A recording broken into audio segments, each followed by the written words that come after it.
위탁하다, 양육하다라는 뜻이죠. 클레어 키건의 소설입니다. 이처럼 사소한 것들 지었던 여류 작가 아일랜드 클레어 키건의 소설인데요. 명작입니다. 단편 소설이고요. 페이지가 100페이지 미만이에요. 그래서 뭐 부담 없이 그냥 한 번쯤 읽어보세요. 다 읽어보셨으면 좋겠어요. 모든 사람들이 이런 소설을. 예. 사회적인, 정치적인, 역사적인 소설이 아닙니다. 그러니까 굉장히 진한 감동을 주는 소설이고요. 천재적인 작가가 쓴 글이기 때문에 한 번쯤은 읽고 우리 사회를 한번 되돌아보고 본인도 뒤돌아보고 사람에 대해서, 인간에 대해서, 우리 아이들에 대해서 한 번쯤 생각해보는 계기를 갖게 하는 소설입니다. 여기 띠지에는 어떻게 추천을 해놨냐면 타임즈에서 클레어 키건에 대해서 이렇게 소개를 했어요. 키건은 한 세대에 한 명씩만 나오는 작가다. 2024년 올해의 책 1위를 휩쓴 작가 클레어 키건의 첫 장편소설. 근데 이거는 장편소설이 아니고 단편소설이에요. 타임즈 선정 21세기 출간된 최고의 소설 50권 중에 하나입니다. 이 맡겨진 소녀. 이 책은요, 진짜 여러 나라에서 번역이 되어가지고 출간이 되었고요. 영화로도 제작이 되었다고 합니다. 2022년 콩베어 리더 감독에 의해서 영화 말 없는 소녀로 제작이 되었다라고 하네요. 그리고 이 맡겨진 소녀라는 작품은 교과서에서, 이 아일랜드에서 교과서에서 꾸준하게 실려 있는 소설이라고 합니다. 이 소설을 처음 읽었을 때 저는 우리나라의 항순원의 소나기를 연상을 했어요. 뭐 내용이 전혀 비슷하지도 않는데 그냥 1인칭 시점, 나로 시작되는 소녀의 거기서는 소녀가 이야기를 풀어나가잖아요. 여기는 내가 풀어나가요. 여기서는 소녀가 이야기를 풀어나가거든요. 그래서 갑자기 이게 오버랩이 됐었는데, 또 두 번째 읽었을 때는 우리 빨강머리 앤 있죠? 그 소설을 또 연상이 또 되었었고, 몰라요. 이게 어른의 시선으로 글을 적은 게 아니고 아이의 시선으로 글을 적었기 때문에 그렇게 이런저런 책들이 조금 연상이 되었던 것 같습니다. 그리고 짧은 소설이지만 1에서 8 차트로 8가지 차트를 나눠놨고요. 제가 읽어드릴 부분은요, 87페이지 맨 마지막 부분요, 8차트 읽어드리겠습니다. 한 시간을 이야기할 수 있을 것 같아요. 소설을 많이 읽었어요. 제가 도서관에서 빌리려고 대여 신청을 했는데 앞에 대여가 많이 되어 있더라고요. 제가 3번째더라고요. 그래서 모르겠다, 사야 되겠다 해서 한 권 샀어요. 샀는데 역시나 저는 이 작가를 사랑하게 될 것 같아요. 너무 좋아요, 이 작가님의 소설이. 그래서 작가님이 소설을 많이 지었으면 좋겠고요. 그리고 이 작가님은 그렇게 두껍게 책을 쓰지도 않아요. 문체도 굉장히 간결하고 깔끔한데도 한 문장 읽고 나면은 어쩜 이렇게 생각을 많이 하게 하는지 모르겠어요. 그리고 좀 소설이 쓸쓸하고 차분한 느낌이 들어요. 밝은 이미지는 아니지만 고요하면서 쓸쓸한 이미지가 들어가지고 소설 읽고 나니까는 좀 마음이 많이 또 우울해졌거든요. 그래서 저는 소설을 읽기가 조금 겁이 나요. 저는 인문서적이라든지 뭐 자기계발서 이런 거를 읽는 걸 좀 더 선호를 해요. 제 개인적으로. 소설을 읽고 나면 그 글에 감정이입이 많이 돼가지고 우울한 소설은 읽기가 좀 그렇더라고요. 그래서 한번 시도할 때마다 제가 몇 번씩 고민을 하고 생각을 해서 책을 사거든요. 근데 처음에 가졌던 그 생각과 달리 또 하룻밤 자고 나니까 정말 잘 샀다라는, 정말 잘 읽었다라는 생각이 들었어요. 그러면 87페이지부터 한번 읽어드리겠습니다. 아, 그리고 제가 이 줄거리 설명을 안 해드렸죠. 여기서 소설을 이끌어나는 그 화자는 나예요. 나로 시작이 되고요. 이 나 주인공 이름 자체도 나와 있지가 않아요. 얘는 제가 봤을 때는 한 초등학교 1학년? 입학을 해서 뭐 1학기를 지금 1학기 방학 동안 엄마가 이제 먼 친척 집에 얘를 부모님이 얘를 맡기는 과정이고요. 나의 가족은 엄마 아빠 비롯하여 5명의 자녀가 있어요. 나를 비롯하여. 근데 이제 엄마가 얼마 전에 출산을 했어요. 근데 어떻게 출산이 되었냐면, 어떻게 아이를 가지겠냐면, 아빠가 이제 술을 먹고 그날 밤 애가 생겼나 봐요. 근데 지지리도 가난한 집안에 아빠가 이제 맨날 술을 먹고 또 술을 먹으면 또 흥에 채워가지고 또 내기를 걸어서 자기의 뭐 가정에 있는 소도 담보로 잡혀서 소도 팔아야 되는 그런 좀 아빠가 비가정적인 아버지의 허풍도 심하고요. 또 허세도 있고요.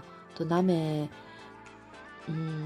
다른 사람들을 무시하는 경향력도 굉장히 많은 아버지 밑에서 자란 아이인데 자기하고 가정이 다른 친척집에 와가지고 느끼는 그런 시선들을 이 작가가 적어 놨었거든요. 그리고 이제 자기 부모님이 나를 대하는 방법과 이 친척들이 자기를 조심스럽게 다정하게 섬세하게 양육하는 과정을 자기가 대하면서 아이가 많은 감정을 이게 적어놨거든요. 근데 이런 감정들을 작가가 적은 게 아니라 독자들한테 이제 생각을 하게끔 글을 적었어요. 그래서 이 책이 정말 걸작이라는 게 아닐까라는 생각을 해봅니다. 방치 아닌 방모가 아닌 방치, 그죠? 엄마는 이제 갓난아이를 키워야 되고 나를 비롯하여 형제 자매가 많기 때문에 걔들도 케어해야 되고, 아버지는 이제 밖에서 돈을 벌어온다는 그런 목적하에 이제 심심하면 술을 먹고 뭐 정답을 이제 내기를 걸어서 뭐 팔고 이렇게 하다 보니까는 가정이 그냥 풍족하거나 풍요로운 가정은 아니겠죠. 그 속에서 이제 딸들은 방치가 되고, 그죠? 그렇게 이제 스스로 자라나가는 그 과정에서 아이가 겪게 되는 그런 심리적인 묘사를 적어 놓은 글이에요. 그러니까 어린아이가 읽어도 되는 책이고요. 그리고 결혼을 하지 않는 애비 부부들이 읽어도 되는 책들이고, 결혼을 했다면은 이제 양육자로서 또 읽어도 굉장히 교훈적으로 또 캐치할 게 굉장히 많아요. 그래서 남녀노소 다 권해드릴 수 있는 책인 것 같습니다. 그러면 87페이지부터 한번 읽어보겠습니다. 집에 돌아간 것은 그날 저녁도 다음날 저녁도 아니라 그 다음날인 일요일 저녁이다. 내가 푹 젖은 채 우물에서 돌아오자 아주머니는 나를 흘낏 보고 잠시 꼼짝도 않더니 얼른 안으로 데리고 들어가서 내 침대를 다시 정리해 주었다. 다음날 아침 나는 열이 없었지만 아주머니는 위층에서만 쉬도록 하고 레몬과 정향, 꿀을 넣은 따뜻한 음료와 아스피린을 가져다 주었다. 오한이 든 것뿐이야. 그저 킨셀라 아저씨의 말소리가 들렸다. 무슨 일이 일어날 뻔했는지 생각하면 정말 그 말 한 번만 더 하면 100번이야. 그래도 아무 일도 없었고 얘도 멀쩡해. 그럼 된 거야. 나는 뜨거운 물병을 끌어안고 누워서 빗소리에 귀를 기울이고 책을 읽으며 무슨 일이 일어났는지 자세히 되짚어보고 매번 다른 결말을 상상한다. 또 꾸벅꾸벅 졸면서 계속 이상한 꿈을 꾼다. 밤의 해변에서 길을 잃고 겁에 질린 어린 암소, 저통에 우유가 하나도 없는 깡마른 갈색 암소들, 사과나무에 올라갔다가 나무에 끼어버린 엄마, 그러다가 잠에서 깨 고깃국과 아주머니가 주는 것을 뭐든 마신다. 일요일이 되자 나는 일어나도 좋다는 허락을 받고 우리는 짐을 전부 다시 싼다. 저녁이 다가오자 우리는 식사를 하고 씻고 좋은 옷으로 갈아입는다. 구름을 벗어난 태양인 길고 서늘한 햇살이 완만하게 비치는 꾸물거리고 마당은 드문드문 말라있다. 우리는 내가 바라보는 것보다 빨리 준비를 마치고 자동차에 올라 진입로를 내려간 다음 고리를 지나 카뉴와 실레일리를 통과하는 좁은 도로를 다시 달린다. 저기서 아빠가 카드 게임을 하다가 붉은 암소를 잃었어요. 내가 말한다. 정말이야? 킨셀라 아저씨가 말한다. 무슨 내긴 같은 거였니? 아주머니가 말한다. 꽤 손해가 컸겠네. 킨셀라 아저씨가 말한다. 우리는 파크 빌리지를 지나고 낡은 학교가 서 있는 언덕을 넘어 우리 집 앞 도로를 향해서 계속 달린다. 진입로에 대문이 닫혀 있어서 킨셀라 아저씨가 차에서 내려놓는다. 아저씨는 대문을 통과한 다음 다시 닫고 아주 천천히 우리 집을 향해 차를 몬다. 나는 이제 아주머니가 어떤 말을 할지 말지 마음을 정하고 있는 것이 느껴지지만 결론을 모르겠다. 아주머니는 아무런 힌트도 주지 않는다. 차가 집 앞에 멈추자 개들이 짖고 언니들이 달려온다. 엄마가 이제 막내가 아니라 끝에서 두 번째가 된 동생을 안고 창밖을 내다보이는 모습이 보인다. 안으로 들어가니 집이 축축하고 차갑다. 이넓는 바닥은 더러운 발자국 투성이다. 엄마는 남동생을 안고 서서 나를 바라본다. 좀 컸구나. 엄마가 말한다. 네, 내가 말한다. 네? 라고 했니? 엄마가 말하고는 눈썹을 치켜 올린다. 엄마는 킨셀라 부부에게 인사한 다음 잘 오셨다고 앉으라고 하더니 앉을 만한 자리도 없지만 말이다.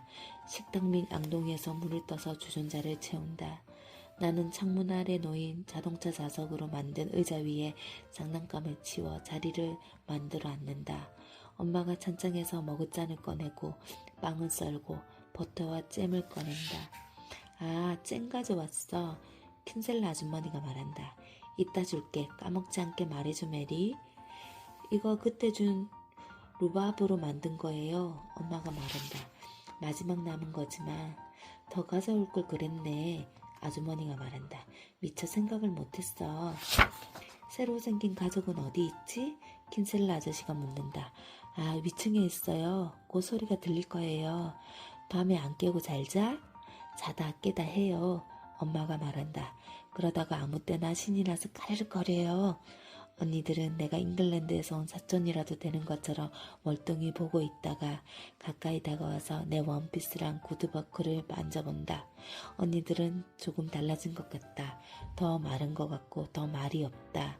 우리는 식탁 앞에 앉아서 빵을 먹고 차를 마신다. 위층에서 울음소리가 들리자 엄마가 남동생을 킨셀라 아주머니에게 넘겨주고 아이리를 데리러 간다. 분홍색의 아기가 주먹을 꽉 쥔 채 온다. 바로 위에 남동생보다 더 크고 강해 보인다. 정말 건강해 보이네. 잘 커라. 킨셀라 아저씨가 말한다. 너무 귀엽다. 킨셀라 아주머니가 다른 아이를 아는 채 말한다. 엄마가 한 손으로 차를 더 따라주고 자리에 앉더니 아기에게 젖을 먹이려고 가슴을 드러낸다. 엄마가 킨셀라 아저씨를 앞에 둔 채 그러는 것을 보고 나는 얼굴을 붉힌다. 내 얼굴이 빨개지자 엄마가 나를 한참 동안 의미심장하게 바라본다. 대는 없나? 킨셀라 아저씨가 말한다. 아까 나갔어요. 어디로 갔는지 모르지만. 엄마가 말한다. 그런 다음 소소한 대화가 시작되고 대화는 잠시 세 사람 사이에서 여기저기 부딪히며 굴러간다. 곧 밖에서 자동차 소리가 들린다. 아빠가 모습을 드러내고 그릇장에 모자를 던질 때까지 아무도 말을 하지 않는다. 다들 안녕하셨습니까? 아빠가 말한다. 네, 킨셀라 아저씨가 말한다. 아, 탕아가 돌아왔네. 아빠가 말한다. 우리한테 돌아왔구나. 응? 아, 아이 이름이 탕아네요. 탕아. 나는 그렇다고 말한다. 말썽을 안 부리던가요? 말썽이라고? 킨셀라 아저씨가 말한다. 얘가 아주 착하던데? 그래요? 아빠가 앉으며 말한다. 그거 정말 다행이네요. 앉아서 저녁 식사를 해야지. 킨셀라 아주머니가 말한다. 저녁 대신 마시고 왔어요. 아빠가 말한다. 저기 파크 브리지에서요. 엄마가 아기에게 맞은편 젖을 물리고 하재를 바꾼다. 뭐 새로운 소식 없어요? 전혀 없어. 킨셀라 아저씨가 말한다. 우리는 아주 잠잠해. 그때 내가 재채기를 하고 주머니에서 손수건을 꺼내서 코를 푼다. 감기 걸렸니? 엄마가 말한다. 아니요. 내가 신 목소리로 말한다. 안 걸렸다고요. 아무 일도 없었어요. 무슨 말이니? 감기 안 걸렸다고요. 내가 말한다. 그렇구나. 엄마가 나를 다시 의미심장하게 보며 말한다. 지난 며칠 동안 누워 있었어. 킨셀라 아저씨가 말한다. 오한이 좀 들었나 봐. 네? 아빠가 말한다. 제대로 돌보지 못하시는군요. 본인도 아시잖아요. 댄, 엄마가 얼음짝같은 목소리로 말한다. 킨셀라 아주머니는 구스베리 잼을 만들던 날처럼 불편해 보인다. 이제 그만 가야겠군요. 킨셀라 아저씨가 말한다. 갈 길이 멀어서. 아, 뭘 그렇게 서두르세요. 엄마가 말한다. 서두르는 게 아니라 메리. 원래 그렇잖아. 소들이 늑장부리 겨를을 안 준다니까. 아저씨가 자리에서 일어나 아주머니가 안고 있던 남동생을 받아서 아빠에게 건넨다. 아빠가 동생을 받아 안고 엄마의 품에서 젖을 먹는 아이를 본다. 나는 다시 재채기를 하고 코를 본다. 그 꼴로 돌아오더니 잘한다. 아빠가 말한다. 제가 감기에 걸린 게 처음도 아니고 마지막도 아닌 거야. 엄마가 말한다. 애들한테 다 옮겨지진 않겠지? 당신 갈 준비됐어? 킨셀라 아저씨가 묻는다. 그래서 킨셀라 아주머니가 자리에서 일어나고 두 사람은 작별 인사를 한 다음 밖으로 나간다. 나는 아기를 안는 엄마와 함께 두 사람을 따라서 자동차 앞까지 나간다. 킨셀라 아저씨가 잼 상자와 25kg짜리 감자 자주를 꺼낸다. 보슬보슬해. 아저씨가 말한다. 킨 품종이야 메리. 우리는 잠깐 가만히 서 있다가 엄마가 두 사람에게 고맙다고 나를 맡아주다니 정말 친절하다고 말한다. 하나도 힘들 게 없었어. 킨셀라 아저씨가 말한다. 정말 잘 지냈고 앞으로도 언제든지 맡겨도 돼. 아주머니가 말한다. 아주 좋은 딸을 뒀어 메리. 킨셀라 아저씨가 말한다. 책 계속 열심히 읽어라. 아저씨가 나에게 말했다. 다음에 왔을 때는 습자 연습장에 금별을 받아서 아저씨한테 보여주는 거다. 그런 다음 아저씨가 내 얼굴에 입맞춤을 하고 아주머니가 나를 안아준다. 나는 두 사람이 차에 오르는 모습을 보고 문이 닫히는 것을 느끼고 시동이 켜지고 차가 움직이기 시작하자 흠칫 놀란다. 킨셀라 아저씨는 여기 올 때보다 더 서두르는 것 같다. 무슨 일이 있었던 거니? 차가 떠나가서 나서 엄마가 말한다. 아무 일도 아니에요. 내가 말한다. 말해. 아무 일도 없었어요. 다른 사람도 아니 엄마가 묻고 있지만 나는 무슨 일이 있었는지 절대 말할 필요가 없다는 것을 알 만큼 충분히 배웠고 충분히 자랐다. 입을 다물기 딱 좋은 기회다. 자갈 진입로에서 자동차가 브레이크를 밟는 소리와 대문이 열리는 소리가 들리고 어느새 나는 내가 제일 잘하는 일을 하고 있다. 생각할 필요도 없는 일이다. 나는 선 자세에서 곧장 출발하여 진입로를 달려 내려간다. 심장이 가슴속이 아니라 내 손에 쥐어져 있는 것 같다. 나는 내 가슴이 전하는 전령이 된 것처럼 그것을 들고 신속하게 달리고 있다. 여러 가지 일들이 마음속을 스친다. 벽지에 그려진 남자아이, 구스베리, 양동이가 나를 아래로 잡아당기는 그 순간 길 잃은 어린 암소, 젖은 매트리스, 세 번째 빛. 나는 내 여름을, 지금을, 그리고 대체로 지금 이 순간만을 생각한다. 모퉁이를 돌아 차마 똑바로 쳐다볼 용기가 나지 않는 곳에 도착하니 아저씨가 대문 점세를 돌려놓고 다시 잠그고 있었다. 아저씨의 시선은 아래를 향하고 있었다. 자기 손을 자신이 하고 있는 일을 보고 있는 것 같다. 내 발이 진입로 중앙에 풀이 지저분하게 자란 부분을 따라 달리며 울퉁불퉁한 자갈을 세차게 밟는다. 지금 나에게 중요한 것은 딱 하나밖에 없고 내 발이 나를 그곳으로 데려간다. 아저씨는 나를 보자마자 딱 멈추더니 꼼짝도 하지 않는다. 나는 망설임 없이 아저씨를 향해 계속 달려갔고 그 앞에 도착하자마자 대문이 활짝 열리고 아저씨의 품에 부딪힌다. 아저씨가 팔로 나를 안아든다. 아저씨는 한참 동안 나를 꼭 끌어안는다. 쿵쾅거리는 내 심장이 느껴지고 숨이 헐떡거리더니 심장과 호흡이 제각각 다르게 차분해진다. 어느 순간 시간이 한참 지난 것만 같은데 나무 사이로 느닷없는 돌풍이 불어 우리에게 크고 뚱뚱한 빗방울을 떨어뜨린다. 눈을 감으니 아저씨가 느껴진다. 차려입은 옷을 통해 전달되는 아저씨의 열기가 느껴진다. 내가 마침내 눈을 뜨고 아저씨의 어깨 너머를 보자 아빠가 보인다. 손에 지팡이를 들고 흔들림 없이 굳세게 다가온다. 나는 손을 놓으며 물에 빠지기라도 할 것처럼 아저씨를 꼭 붙은 채 아주머니가 목구멍 속으로 흐느끼다가 울다가를 반복하는 소리를 듣는다. 꼭 한 명이 아니라 2명 때문에 우는 것 같다. 나는 차마 눈을 뜰 수가 없지만 그대로 억지로 뜬다. 킨셀라 아저씨의 어깨 너머 진입로를 아저씨가 볼 수 없는 것을 뚫어져라 쳐다본다. 아저씨의 품에서 내려가서 나를 자상하게 보살펴준 아주머니에게 절대로 말하지 않겠다고 얘기하고 싶은 마음도 굴뚝 같지만 더욱 심오한 무언가 때문에 나는 아저씨의 품에 안긴 채 꼭 잡고 놓지 않는다. 아빠! 내가 그에게 경고한다. 그를 부른다. 아빠! 끝!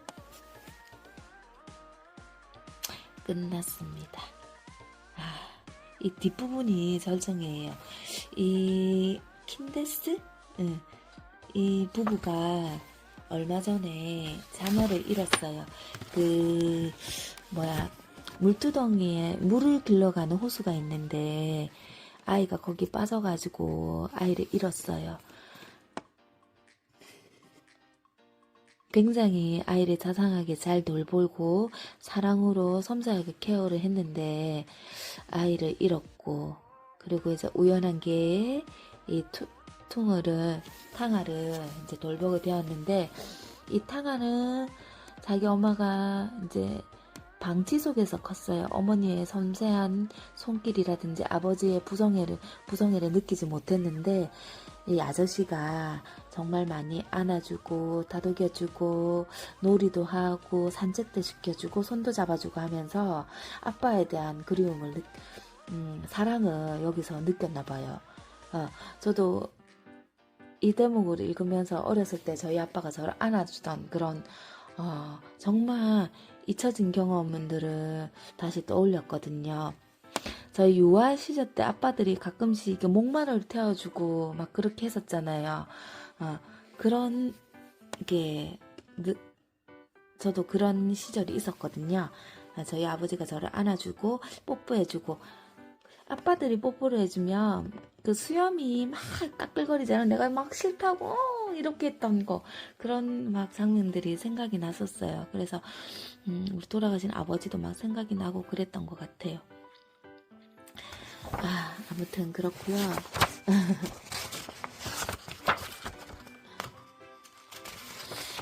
읽어보시기 바랍니다.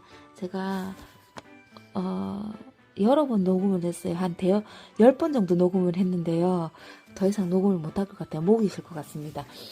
왜 이렇게 오늘 어수선한지 모르겠네요.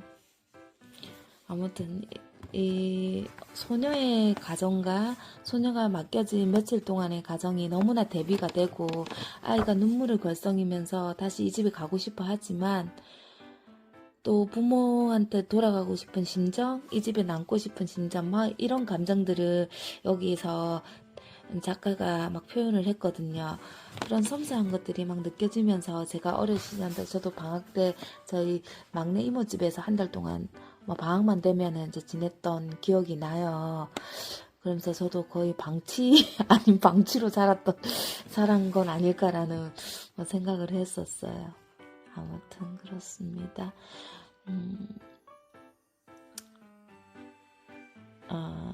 번역도 굉장히 잘했어요. 허진이라는 분이 번역을 했는데요. 이분이 통역대학원 번역학과를 졸업했고요. 굉장히 많은 소설을 번역을 했거든요. 그래서 번역이 너무 잘 돼가지고 이 책이 더 감동이 되는 것 같아요. 아무튼 그렇습니다. 이처럼 사소한 것들은 이제 번역이 조금 아쉽다는 생각을 좀 했었거든요. 왜냐면 저희가 책을 읽다 보면 문체가 매끄럽지 않다라는 느낌을 받을 때가 있는데, 이 책은요, 우리 한국 작가가 지은 것처럼 문장 문장 하나가 굉장히 문장에서 온도가 느껴진다고 해야 되나요? 예, 따뜻한 온도가 느껴지고 차가운 느낌이 있고 막 그래요. 아무튼 굉장히 번역도 잘한 것 같고 그렇습니다. 한번 읽어보시기 바랍니다. 여러분 안녕.